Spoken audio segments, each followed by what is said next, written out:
প্রধানমন্ত্রী মায়ের ক্ষমতার অপব্যবহার করে দুই সন্তান অবৈধভাবে রাজুকের প্লট বরাদ্দ নেন। আজ আদালতে দেয়া এনবিআরের ৩ কর্মকর্তার সাক্ষ্যে এসব বিষয় উঠে আসে। আয়কর নথিতে ঢাকায় বাড়ি ফ্ল্যাট থাকা সত্ত্বেও তথ্য গোপন করে শেখ হাসিনার দুই সন্তান জয় ও পুতুল ২০ কাঠা দুটি প্লট বরাদ্দ পান।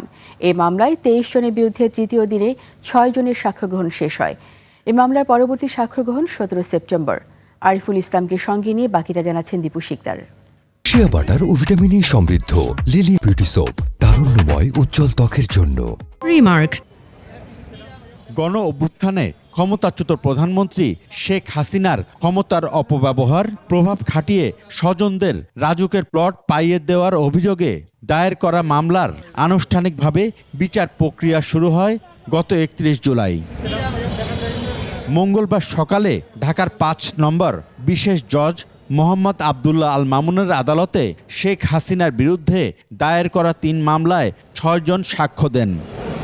আদালতে দেয়া এনবিআরের ৩ কর্মকর্তার সাক্ষ্যে উঠে আসে আয়কর নথিতে ঢাকায় বাড়ি ফ্ল্যাট থাকা সত্ত্বেও জয় ও পুতুল ২০ কাঠার দুটি প্লট বরাদ্দ নেন। এসব প্লট বরাদ্দ নিতে তারা ৩ দফায় সোনালী ব্যাংকে পে অর্ডারের মাধ্যমে টাকা পরিশোধ করেন।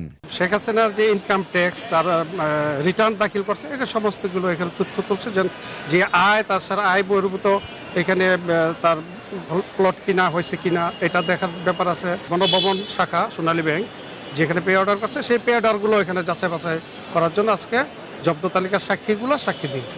দুদকের আইনজীবীরা বলেন, এ সকল নথির ভিত্তিতে প্লট বরাদ্দের বিষয়টি অস্বীকার করার সুযোগ পাবেন না আসামিরা।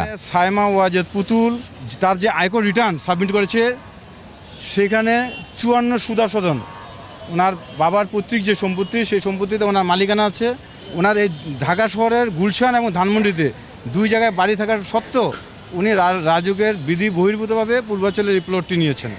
গত জানুয়ারিতে এই ৩টি দুর্নীতির মামলা দায়ের করে দুর্নীতি দমন কমিশন দুদক।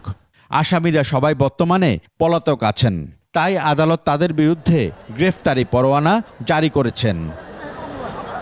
দীপু শিকদার, ২১ টেলিভিশন, ঢাকা।